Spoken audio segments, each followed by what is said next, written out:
Assalamualaikum warahmatullahi wabarakatuh. Nama saya Reziana Sagita Putri dari Manajemen 2B Fakultas Ekonomi dan Ilmu Sosial Universitas Islam Negeri Sultan Syarif Qasim Riau.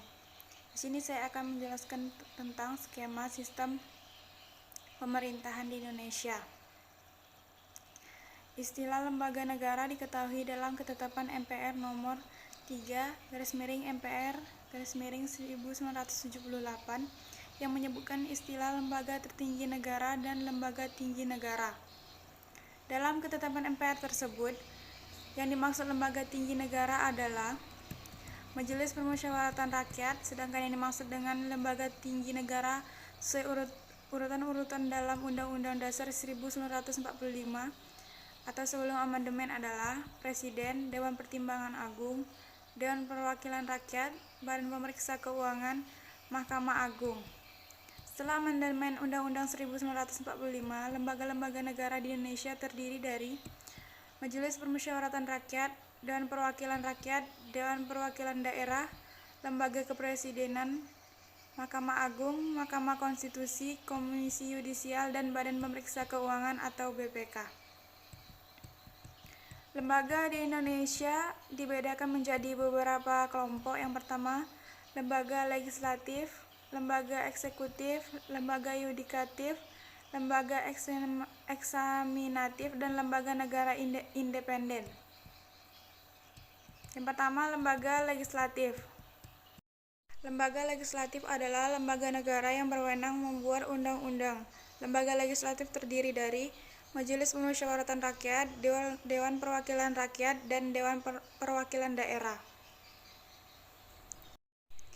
MPR terdiri atas anggota DPR dan DPD yang dipilih melalui pemilihan umum dan diatur lebih lanjut dengan undang-undang. Lalu DPR adalah lembaga perwakilan rakyat yang ada di pemerintahan pusat. Sedangkan lembaga perwakilan rakyat yang ada di pemerintahan daerah disebut DPRD, meliputi DPRD Provinsi, DPRD Kabupaten dan Kota. DPD adalah lembaga perwakilan atau utusan dari daerah. Anggota DPD dipilih dari setiap provinsi secara langsung oleh rakyat melalui pemilu. Kedua, lembaga eksekutif. Lembaga eksekutif adalah lembaga yang memegang kekuasaan melaksanakan undang-undang, menyelenggarakan urusan pemerintah, dan mempertahankan tata tertib dan keamanan, baik di dalam maupun di luar negeri. Lembaga eksekutif terdiri dari Presiden, Wakil Presiden, Kementerian Negara, pejabat setingkat menteri, lembaga pemerintahan non-kementerian. Yang pertama, Presiden. Presiden merupakan penyelenggara pemerintah tertinggi yang memegang kekuasaan pemerintahan menurut Undang-Undang Dasar. Presiden Republik Indonesia mempunyai kedudukan istimewa yaitu sebagai kepala negara sekaligus kepala pemerintah. Dalam melaksanakan kewajibannya, Presiden dibantu Wakil Presiden, sehingga Presiden dan Wakil Presiden berada dalam satu kelembagaan yaitu Lembaga Kepresidenan. Yang kedua, Wakil Presiden. Wakil Presiden adalah pembantu Presiden. Presiden dan Wakil Presiden dipilih dalam satu pasangan secara langsung oleh rakyat. Presiden dan Wakil Presiden memegang jabatan selama 5 tahun.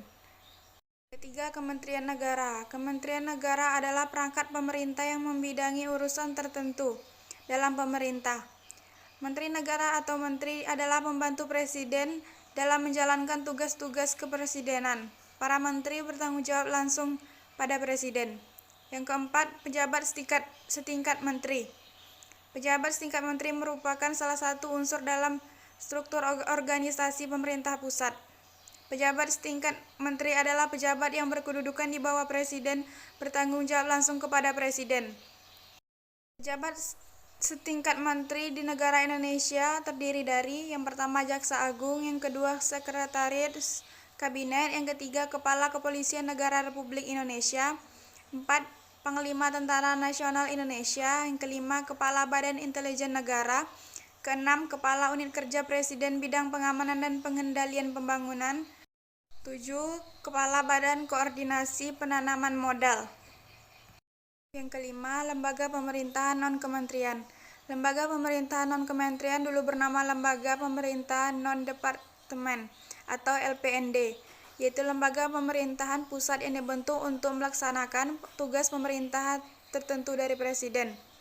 Beberapa lembaga pemerintahan dan kementerian diantaranya, yang pertama Arsip Nasional Republik Indonesia atau ANRI, Perpustakaan Nasional Republik Indonesia, Perpusnas, Badan Intelijen Negara (BIN), Badan Pegawaian Negara (BKN), Badan Koordinasi Penanaman Modal (BKPM), Badan Meteorologi, Klimatologi dan Geofisika (BMKG), Badan Tenaga Nuklir Nasional (BATN), Badan Narkotika Nasional (BNN), Badan Nasional Penanggulangan Bencana (BNPB), Badan Nasional Penanggulangan Terorisme (BNPT), Badan Pusat Statistik (BPS), Lembaga Penerbangan dan Antariksa Nasional (LAPAN), Lembaga Indonesia Pengetahuan Indonesia, Ilmu Pengetahuan Indonesia atau LIPI.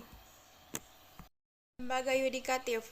Lembaga yudikatif adalah lembaga pemegang kekuasaan kehakiman, yaitu kekuasaan yang merdeka untuk menyelenggarakan peradilan guna menegakkan hukum dan keadilan. Kekuasaan kehakiman dilaksanakan oleh Mahkamah Agung, Mahkamah Konstitusi, dan Komisi Yudisial. Pertama, Mahkamah Agung. Mahkamah Agung adalah badan yang melaksanakan kekuasaan kehakiman. Kedudukan Mahkamah Agung sebagai pemegang kekuasaan kehakiman ditegaskan dalam Undang-Undang Dasar 1945, Pasal 24 dan Pasal 24A serta Undang-Undang Nomor 48 Tahun 2009 tentang kekuasaan kehakiman. Dalam menyelenggarakan kekuasaan kehakiman, Mahkamah Agung membawahi beberapa peradilan di Indonesia, yaitu Peradilan Umum, Peradilan Agama, Peradilan Militer, dan Peradilan Tata Usaha Negara. Yang kedua, Mahkamah Konstitusi. Mahkamah Konstitusi secara khusus diatur dalam Undang-Undang 1945 Pasal 24C, Undang-Undang Nomor 24 Tahun 2003 tentang Mahkamah Konstitusi, dan Undang-Undang Dasar Nomor 8 Tahun 2011 tentang perubahan atas Undang-Undang Nomor 24 Tahun tentang Mahkamah Konstitusi. Yang ketiga, Komisi Yudisial.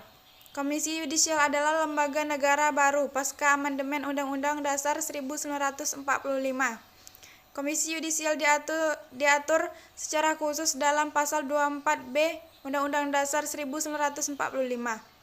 Komisi Yudisial bersifat mandiri yang berwenang mengusulkan pengangkatan Hakim Agung dan mempunyai wewenang lain dalam rangka menjaga dan menegakkan kehormatan, leluhur martabat, serta perilaku hakim. Lembaga eksaminatif. Lembaga eksaminatif dalam struktur ketatanegaraan Indonesia adalah lembaga independen. Lembaga eksaminatif adalah lembaga atau badan yang bertugas memeriksa pengelolaan dan tanggung jawab keuangan negara. Di Indonesia, lembaga eksaminatif adalah Badan Pemeriksa Keuangan atau BPK. BPK adalah lembaga tinggi negara dalam sistem ketatanegaraan Indonesia yang memiliki wewenang memeriksa pengelolaan dan tanggung jawab keuangan negara. Yang terakhir, lembaga negara independen. Lembaga negara independen dibentuk dalam dasar hukum yang berbeda-beda, melalui konstitusi, undang-undang maupun keputusan presiden. Lembaga negara independen dibentuk dengan tujuan menciptakan pemerintahan yang bersih, memiliki kredibilitas tinggi dan bebas dari kepentingan politik tertentu. Lembaga negara independen berdasarkan konstitusi di Indonesia antara lain: yang pertama, Komisi Yudisial, Bank Indonesia, Komisi Pemilihan Umum, TNI dan Polri, Kejaksaan Agung, Komisi Pemberantasan Korupsi, Komisi Nasional Hak Asasi Manusia. Lalu saya akan menjelaskan tentang hubungan lembaga-lembaga berdasarkan Undang-Undang Dasar 1945. Yang pertama, hubungan antara MPR dan Presiden. Majelis Permusyawaratan Rakyat adalah majelis yang memegang kekuasaan negara yang tertinggi, sedangkan Presiden sebagai mandataris DPR, yaitu penyelenggaraan pemerintahan tertinggi di bawah majelis yang harus menjalankan haluan negara menurut garis-garis besar yang telah ditetapkan oleh MPR. Yang kedua, hubungan antar MPR dan DPR.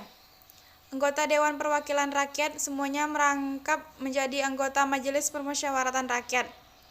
Dewan Perwakilan Rakyat dapat senantiasa mengawasi tindakan-tindakan Presiden, dan jika Dewan menganggap bahwa Presiden sungguh-sungguh melanggar haluan negara yang telah ditetapkan oleh Undang-Undang Dasar atau Majelis Permusyawaratan Rakyat, maka majelis itu dapat diundang untuk persidangan istimewa supaya bisa meminta pertanggungjawaban kepada Presiden. Yang ketiga, hubungan antar DPR dan Presiden. Presiden tidak bertanggung jawab kepada Dewan Perwakilan Rakyat. Presiden harus mendapat persetujuan Dewan Perwakilan Rakyat untuk membentuk Undang-Undang Dasar.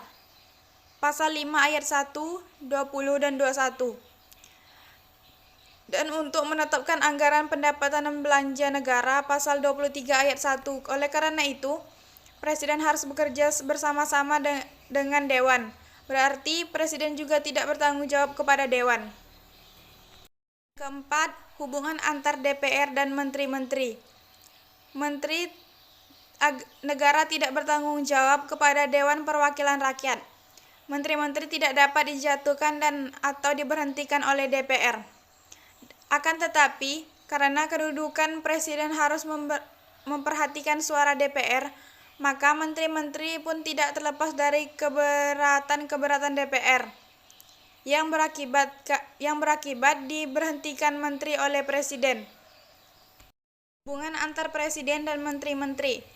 Menteri-menteri adalah pembantu Presiden. Presiden mengangkat dan memberhentikan menteri-menteri. Kedudukannya tergantung pada Presiden. Pasal 17 ayat 1 dan 2. Menteri-menteri sebagai pemimpin departemen. Pasal 17 ayat 3. Para menteri mempunyai pengaruh besar terhadap Presiden dalam menuntun politik yang menyangkut departemennya. Yang keenam, hubungan antara Mahkamah Agung dengan lembaga negara lainnya. Kekuasaan kehakiman dilakukan oleh sebuah Mahkamah Agung dan lain-lain. Badan kehakiman menurut susunan dan kekuasaan badan-badan kehakiman tersebut diatur menetapkan hubungan antara Mahkamah Agung dengan lembaga-lembaga lainnya. Pasal 24 ayat 1 Undang-Undang Dasar 1945. Kekuasaan kehakiman adalah kekuasaan pemerintah atau kekuasaan serta kekuatan lainnya. Mahkamah Agung sebagai lembaga tinggi negara dalam bidang kehakiman dari tingkat yang lebih tinggi, berwenang menyatakan tidak sah peraturan perundangan dari tingkat yang lebih tinggi. Ketujuh, hubungan antar BPK dengan DPR. Badan Pemeriksa Keuangan atau BPK bertugas memeriksa tanggung jawab tentang keuangan negara, dan hasil pemeriksaannya itu diberitahukan kepada DPR, DPD, dan DPRD. Pasal 23E ayat 2. Untuk mengikuti dan menilai kebijakan ekonomis finansial pemerintah yang dijalankan oleh aparatur administrasi negara yang dipimpin oleh pemerintah. Jadi BPK bertugas memeriksa pertanggungjawaban pemerintah tentang keuangan negara dan memeriksa semua pelaksanaan APBN yang hasil pemeriksaannya diberitahu kepada DPRD, Dewan Perwakilan Daerah, dan DPRD. Sekian dari saya. Wassalamualaikum warahmatullahi wabarakatuh.